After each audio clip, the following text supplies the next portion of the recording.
Hello everyone, welcome to my kitchen. તો મિત્રો, આજે હું તમારી સાથે શેર કરવાની છું દહીંની તિખારીની રેસીપી। તો આ રેસીપી ખૂબ જ ખાવાની મજા આવે તેવી છે। રોટલા સાથે, ભાખરી સાથે તો ખૂબ જ ખાવાની મજા આવે છે। તમે તેને બપોરની કે સાંજના સામે પણ ખાઈ શકો તેવી એકદમ સરસ આ રેસીપી છે।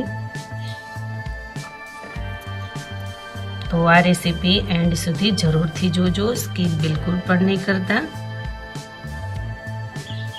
તો ચાલો બનાવવાનું સ્ટાર્ટ કરીએ। તો તમે જોઈ શકો છો કે મેં અહીંયા દહીં લીધું છે, એકદમ સરસ એવું જામી પણ ગયું છે। મેં તેને રાત્રે જમાવી લીધું હતું। તો હવે ચાલો બનાવવાનું સ્ટાર્ટ કરીએ। ઓન કરીશું, બાઉલ મૂકીશું,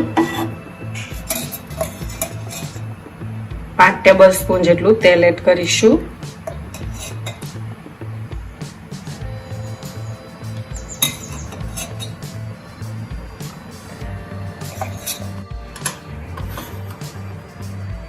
એક ટેબલ સ્પૂન રાઈ જીરું એડ કરીશું।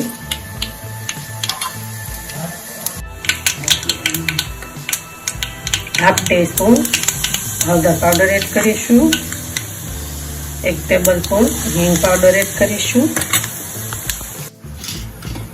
તો અહીંયા મેં લસણની કળી લીધી છે, 10 નંગ જેટલી, તેના મેં આ રીતના કટિંગ કરી લીધી છે, તે એડ કરીશું।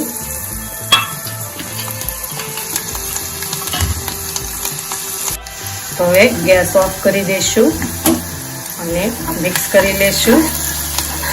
તો અહીંયા મેં લસણવાળી ચટણી લીધી છે, ખાંડી લીધી હતી ખાયણીના મદદથી, તે એડ કરીશું અને આ રીતના મિક્સ કરી લેશું।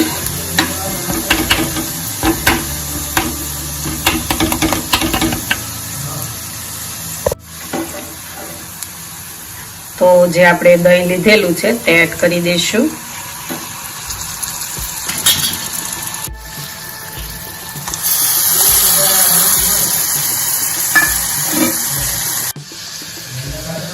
સ્વાદ અનુસાર મીઠું એડ કરીશું, ધાણા જીરું પાવડર એડ કરીશું,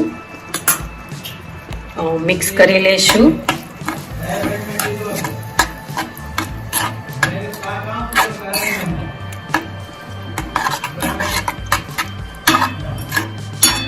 તો તમે જોઈ શકો છો કે આપણું દહીં એકદમ સરસ બનીને રેડી થઈ ગયું છે।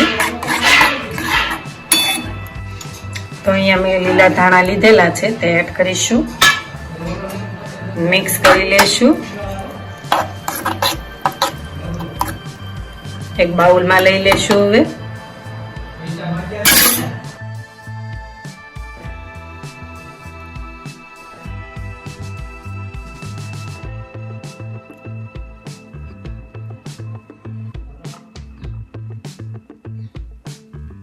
તો મિત્રો, તમે જોઈ શકો છો કે આપણી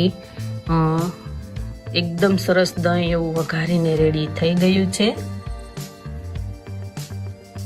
તો આ દહીં ખૂબ જ ખાવાની મજા આવે તેવું ખાટું મીઠું છે।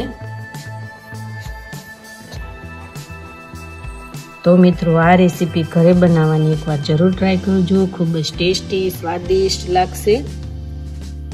અને મિત્રો, મારી ચેનલમાં હજી સુધી તમે નવા હોય તો મારી ચેનલને લાઈક કરજો, શેર કરજો, સબસ્ક્રાઈબ કરજો અને મારા આવા જ નવા વિડીયોને જોવા માટે બેલ આઇકોન બટનને પ્રેસ કરજો, જેથી કરીને તમને મારા નવા વિડીયોની નોટિફિકેશન સૌથી પહેલાં મળે। Thank you for watching.